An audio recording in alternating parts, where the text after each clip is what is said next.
답을 바라보시면서 서로 인사하며 나아갑시다. 주님이 나의 능력이십니다. 이렇게 한 번 더 인사할까요? 주님이 우리의 능력이십니다. 네, 저는 오늘 결탄코 짧지 않는 여호와의 손이라는 제목으로 함께 말씀 나누도록 하겠습니다.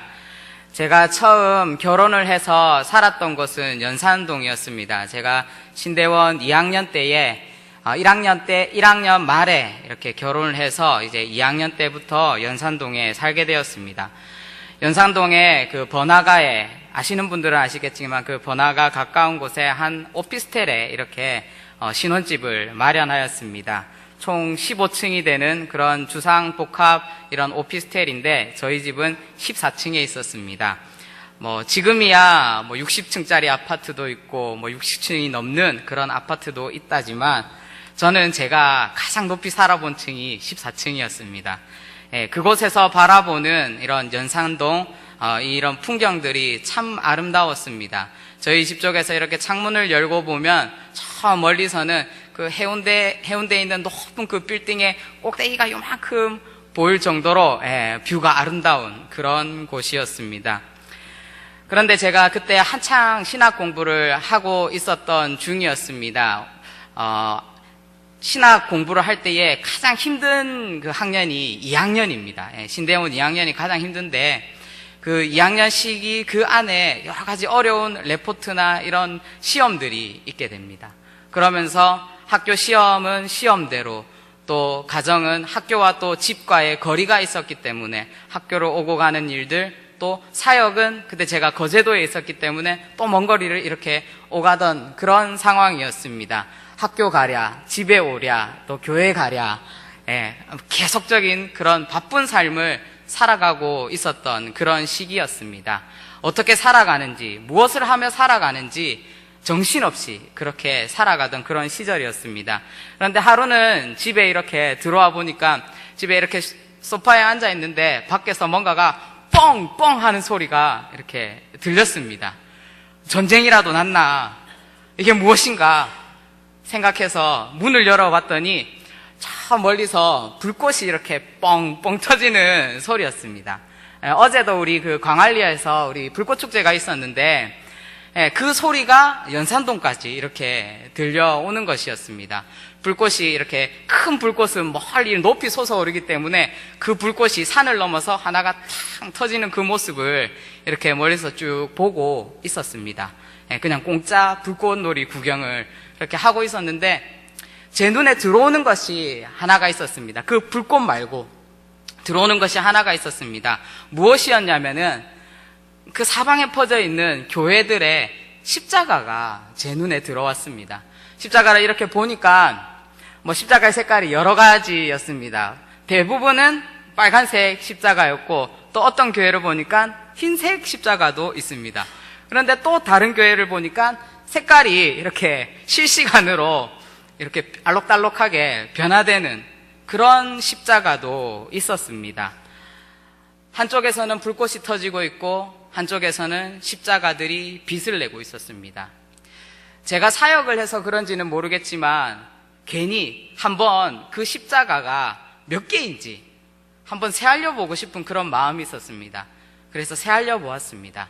제 눈에 보이는, 제 가시거리에 보이는 저기 멀리서 가로등인지 이게 십자가인지 구분 못하는 그런 것 빼고 이렇게 하나둘 이렇게 새알려 가니까 그 십자가의 개수가 제 눈에 들어오는 그 십자가의 개수만 한 30개 정도 있었습니다.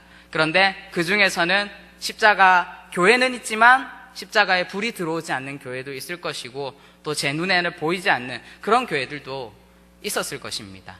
대략적으로 제 눈에 들어오는 교회만 해도 한 50여 교회, 한쪽 방향만 50여 교회, 나머지 동서남북을 다 합하면은 한 200여 교회, 아니면은 150여 교회 정도.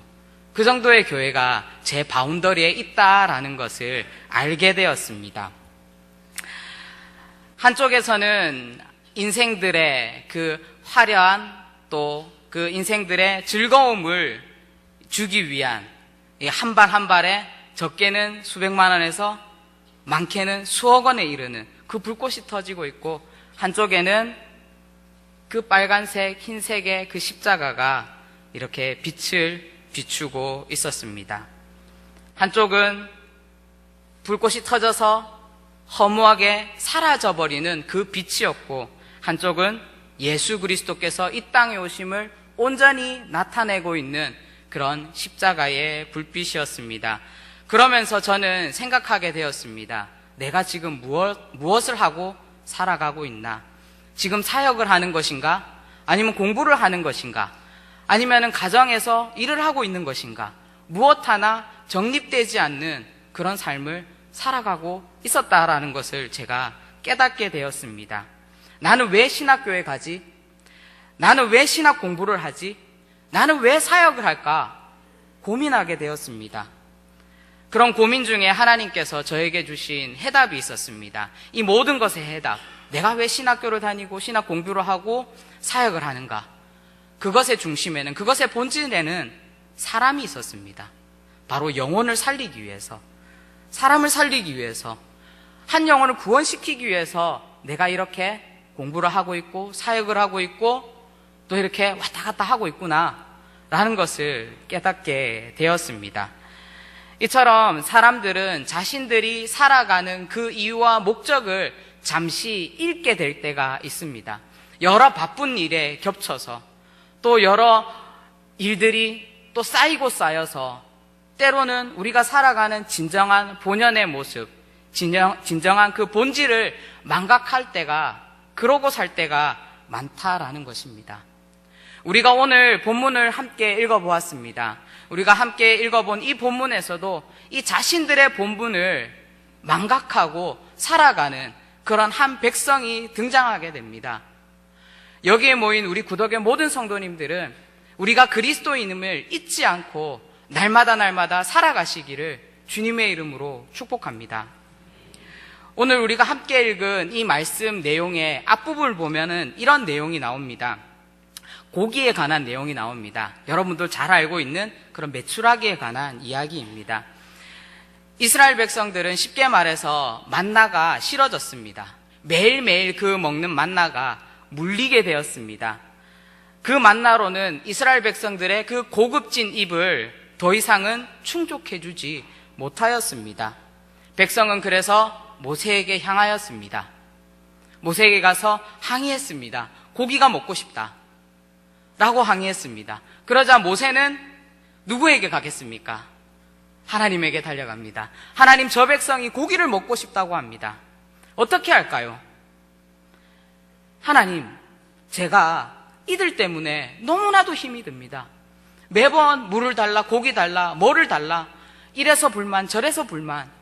하나님, 이제 더 이상 나는 이들과 같이 지내기 싫습니다.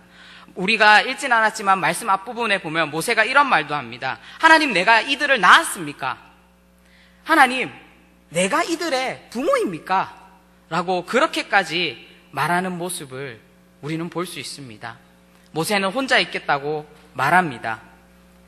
한번 생각해 보십시오. 앞으로 일어날 그 모세의 모습은 뻔했습니다. 지속적으로 이스라엘 백성들은 요구하고 불평하고 또 죄를 저지를 것입니다. 그 모든 것들을 예상한 모세는 그러니까 차라리 하나님, 나를 그냥 죽여주십시오. 그냥 나를 죽여주십시오. 이 백성들이랑은 더 이상은 살기 싫습니다. 그렇게 말하자 하나님께서는 오늘 70인의 사람들을 세워주십니다. 그리고 그 70인의 사람들을 세워주시고 하나님의 영을 부어주십니다. 하나님의 영을 부어주신다는 뜻이 무엇이겠습니까? 바로 이들 70명을 하나님의 영적 지도자로 삼겠다라고 말씀하시는 것입니다.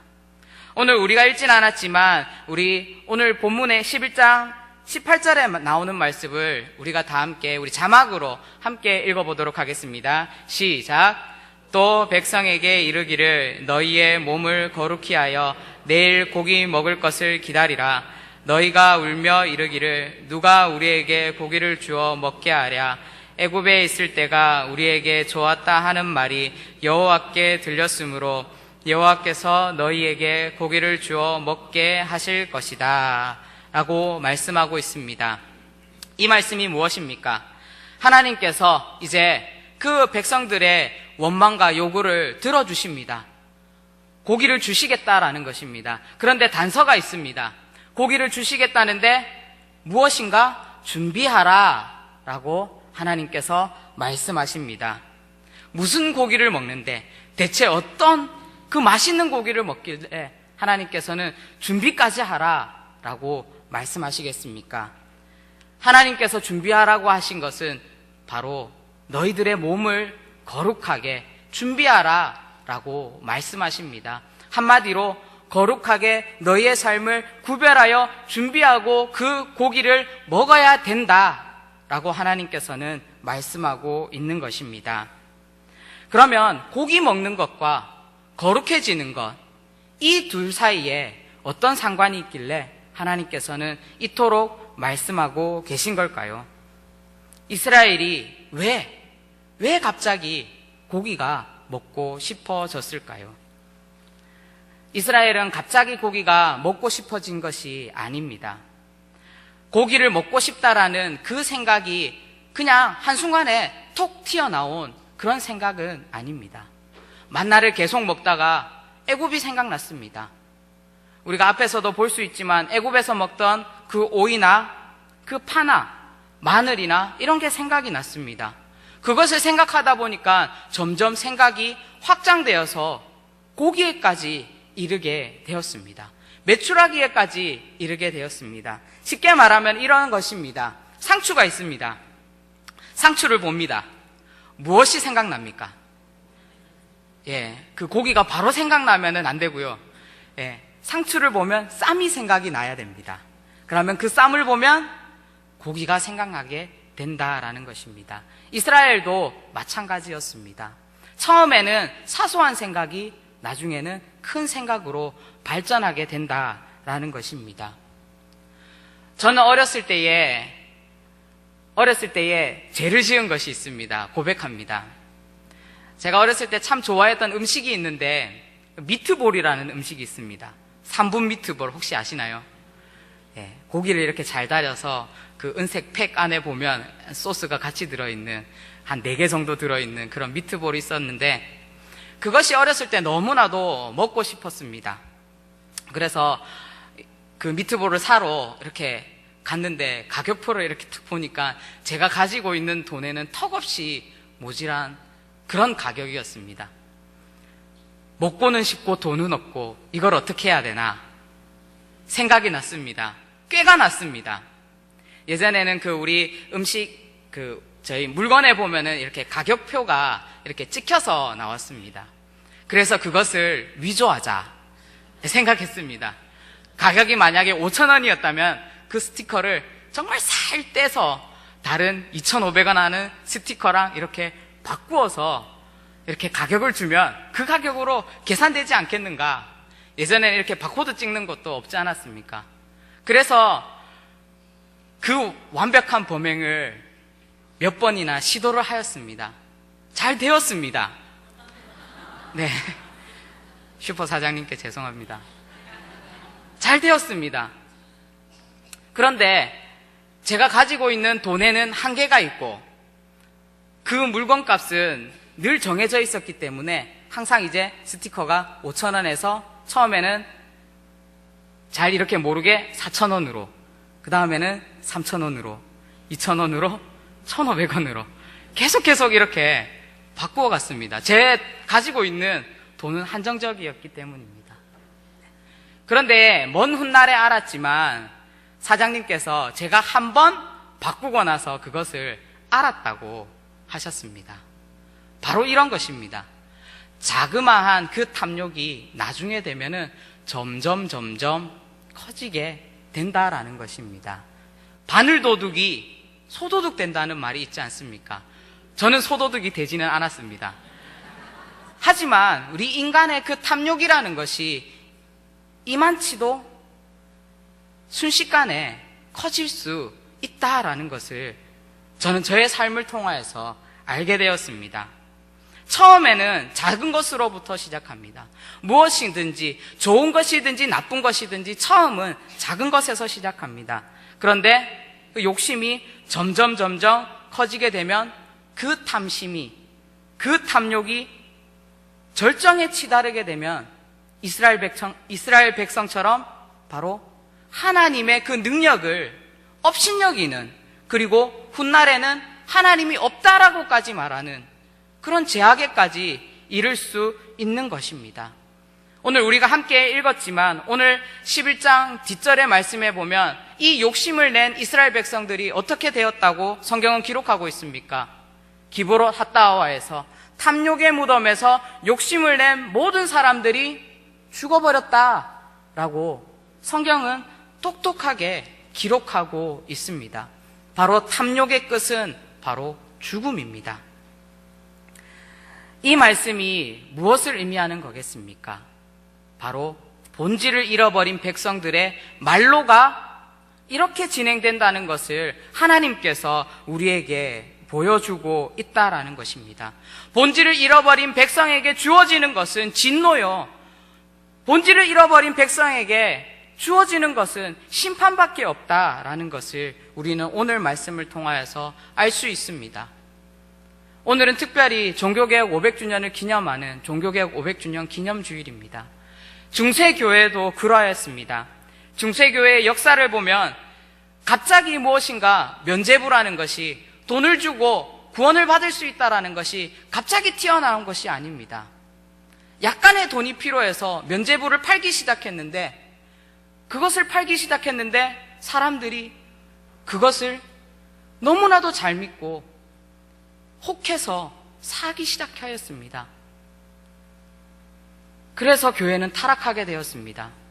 교황들은 자기의 사치를 위하여서 사람들이 낸 그 헌금을 흥청망청 써버렸습니다.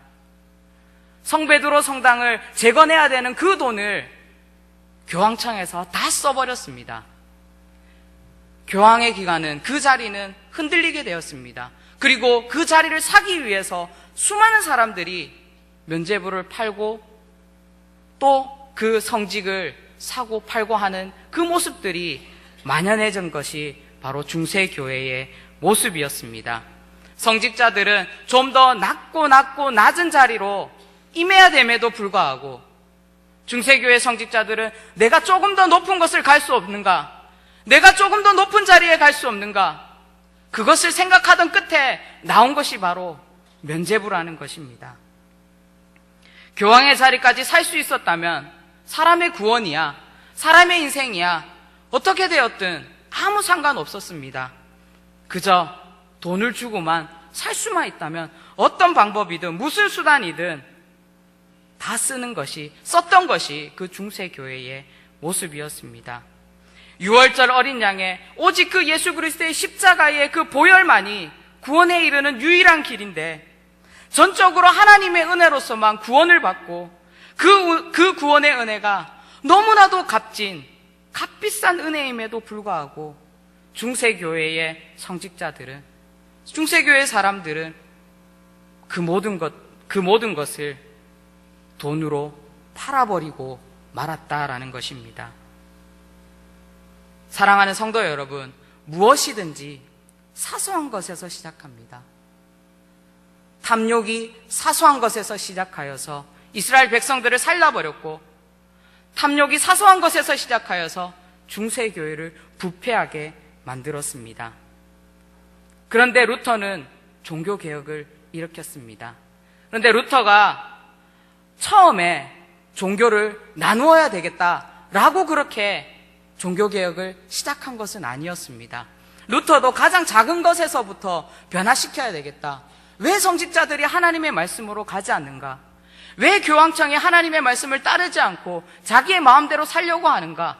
이것을 바로잡아야 되겠다. 그 작은 시작에서부터 루터의 종교개혁은, 또 종교개혁자들의 종교개혁은 시작되었습니다. 본질을 잃어버린 그 교회를 향하여서 너희들이 본질로 돌아오기를 원한다 라는 그 마음에서부터 시작한 그 변화의 출발이 종교개혁으로 이어지게 되었다라는 것입니다. 하나님께서 독생자를 아낌없이 우리에게 주신 그 값비싼 은혜가, 너무나도 귀한 은혜가 그 종이짝보다 못한, 그 면죄부로 팔리고 있는 그 모습에 루터는 분개할 수밖에 없었고 자신의 삶의 가장 가까운 곳부터 변화시키기 시작했다라는 것입니다. 교회의 본질이 잃어져 가고 있을 때, 사라져 가고 있을 때 그 본질을 지키기 위해 하나님께서는 하나님의 사람들을 곳곳에 세워주셨습니다. 오늘 말씀에도 보면 이스라엘이 하나님의 진노를 피할 수 없었던 것은 바로 본질에서 벗어났기 때문입니다. 죄가 무엇입니까? 우리가 잘 알고 있듯이 죄의 어원은 관역에서 벗어나는 것입니다. 다시 말해서 본질에서 벗어난 교회는 바로 예수 그리스도께 벗어난 교회는 모두가 죄라는 것입니다. 이 말을 다시 풀이하자면은 우리 교회 또한 본질에서 벗어나게 된다면 중세 교회처럼 바로 개혁의 대상이 될 수밖에 없다라는 것입니다. 저는 이 말씀을 준비하면서 참 많은 생각을 하였습니다. 혹여나 한국 교회의 모습이 이런 모습이 아닌지, 우리 교회의 모습이 중세 교회의 모습은 아닌지, 나의 모습이 이런 모습은 아닌지, 지금 이 세상을 살아가는 그리스도인들의 모습이 이런 모습이 아닌지, 탐욕으로 가득 찬 이 이스라엘 백성들과 같은 그런 모습이 우리의 삶 가운데 나타나고 있지는 않은지 한번 생각해 보았습니다. 하루면 이틀이면 물려버리게 될 그 고기 때문에, 그 매출하기 때문에, 너무나도 사소한 그 탐욕 때문에, 너무나도 그 큰 하나님의 값비싼 그 은혜를 우리는 잊어버리고 있지 않는지 한번 생각해 보았습니다. 마치 교회가 바다를 표류하고 있는 그 망망대해에 표류하고 있는 그 배는 아닌지, 우리 교회가 그런 정처 없이 떠돌아다니는 그런 배는 아닌지 생각해 보게 되었습니다. 그러면서 동일하게 하나님께서 저에게 주신 또 다른 마음이 있었습니다. 그 마음은 바로 하나님의 아픔이었습니다. 영원한 생수를 내려주시는 하나님이 늘 자신들과 함께하고 있는데도 하나님을 찾지 않고 고기만 달라고 하고 있는 그 이스라엘 백성들을 바라보고 있던 그 하나님의 마음이 점여지고 안타까워지는 그 하나님의 마음이 제가 이 말씀을 묵상하면서 전달되었습니다. 그러면서 하나님은 한국 교회를 바라보시며 얼마나 아파하셨을까? 하나님은 이 땅의 성도를 바라보시면서 얼마나 아파하셨을까? 하나님은 우리 교회를 바라보시면서 얼마나 아파하셨을까? 하나님은 나의 모습을 바라보시면서 얼마나 아파하셨을까? 이 세대의 교회를 향한, 이 민족을 향한, 또 우리 교회를 향한, 저를 향한 하나님의 눈물을 이 말씀 가운데 묵상하게 되었습니다. 그런데 이러한 아픔 속에서도 하나님께서 저에게 주셨던 마음은 무슨 마음이냐면, 세상이 아무리 교회가 타락하고 썩어져 가고 부패해 가고 더 이상 희망이 없다 말하지만, 욕을 하면서 말하지만 하나님께서 말씀하시는 것은 그래도 교회가 희망이다 라는 것을 말씀해 주셨습니다. 그래도 교회가 이 시대의 유일한 대안이다 라는 것을 말씀해 주셨습니다. 부산에 희망이 없고, 부산에 대안이 없고, 서구에 희망이 없고, 대신동에 대안이 없다고 하지만, 그렇게 사람들은 말하지만 하나님께서 남겨두신 희망이 있다면, 하나님께서 이곳에 남겨주신 희망이 있다면 바로 우리 구덕교회라는 것을 믿으시길 바랍니다. 그 마음을 제가 어디서 발견했냐면 오늘 본문 23절에서 발견하게 되었습니다. 오늘 본문 23절을 우리 다 함께 읽어보도록 하겠습니다. 23절 다 함께 읽겠습니다. 시작. 여호와께서 모세에게 이르시되 여호와의 손이 짧으냐? 내가 이제 내 말이 내게 응하는 여부를 보이리라. 아멘. 23절의 말씀을 이렇게 맥락을 살펴보면 하나님께서 모세에게 어떻게 보면 꾸짖으시는 그런 모습으로 비춰질 수도 있습니다. 내가 너희에게, 너희 민족에게 메추리를 먹을 수 없는 그런 무능력한 하나님인 줄로만 알고 있느냐?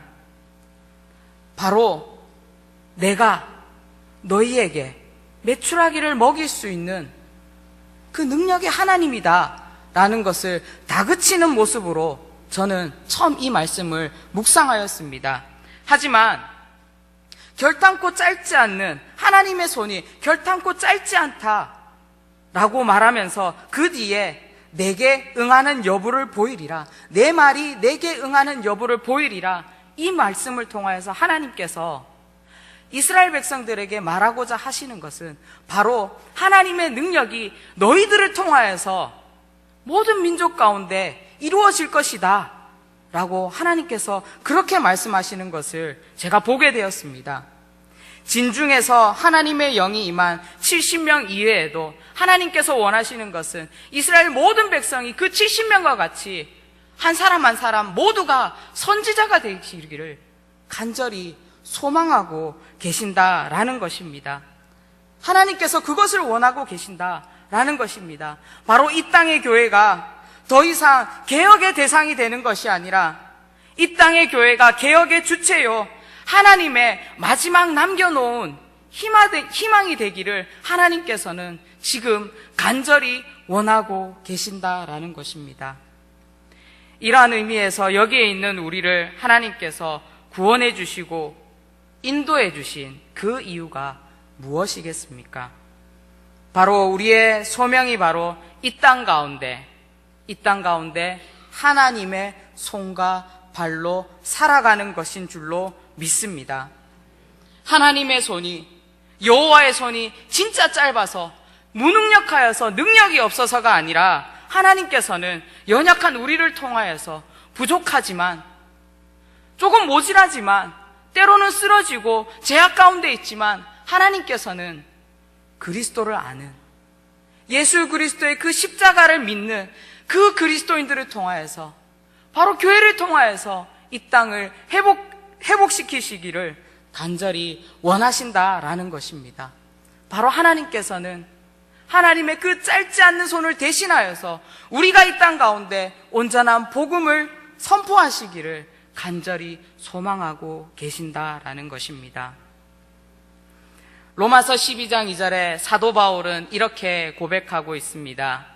오직 마음을 새롭게 함으로 변화를 받아 하나님의 선하시고 기뻐하시고 온전한 뜻이 무엇인지 분별하도록 하라 라고 선포하고 있습니다.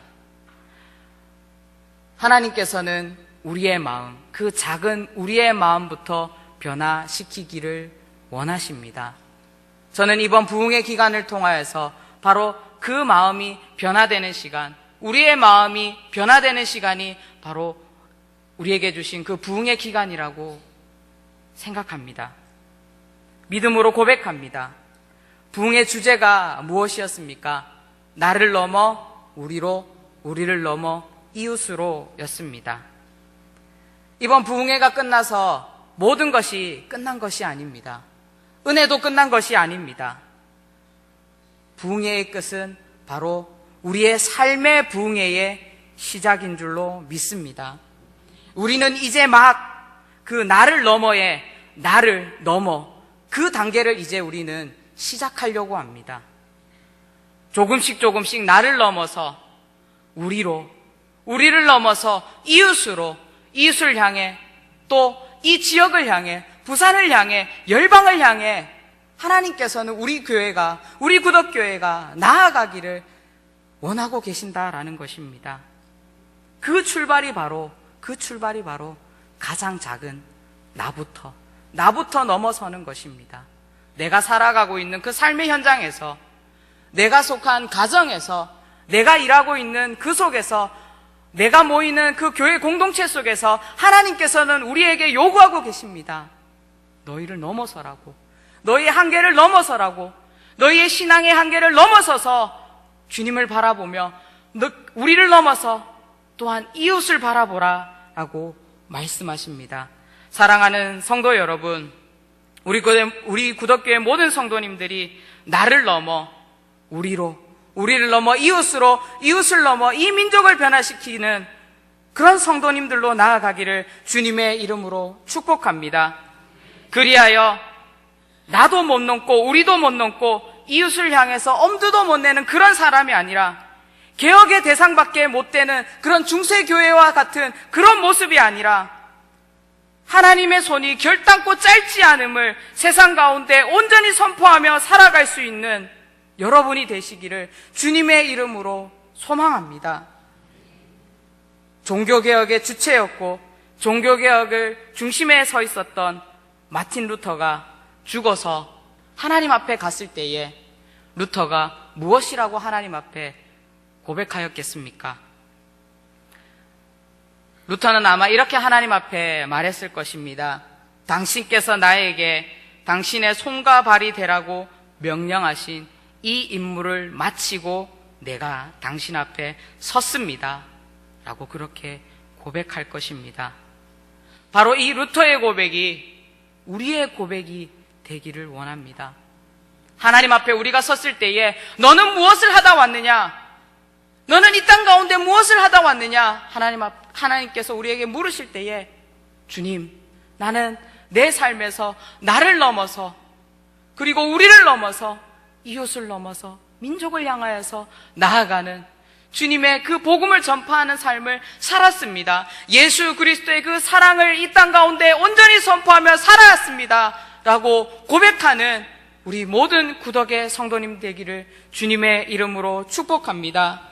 날마다 우리의 삶을 개혁하고 개혁하여서 하나님의 능력이 우리의 직장과 우리의 가정과 우리의 삶의 현장 곳곳에서 드러날 수 있기를 주님의 이름으로 축원합니다.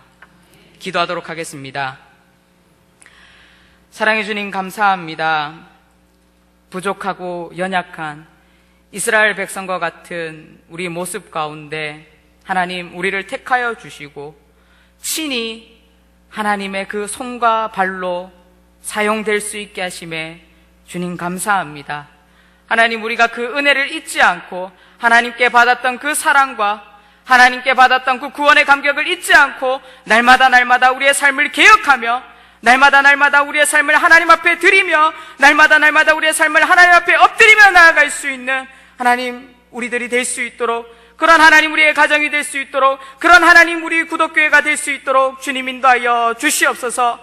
개혁의 대상이 되는 것이 아니라 개혁의 주체가 되어서 이 세상을 더욱더 주님 보시기에 아름답게 만들어갈 수 있는 우리 구독교회 될 수 있도록 성령 하나님 인도하여 주시옵소서. 감사드립니다. 예수님의 이름으로 기도합니다. 아멘. 할렐루야. 네, 목사님 올라오시네요.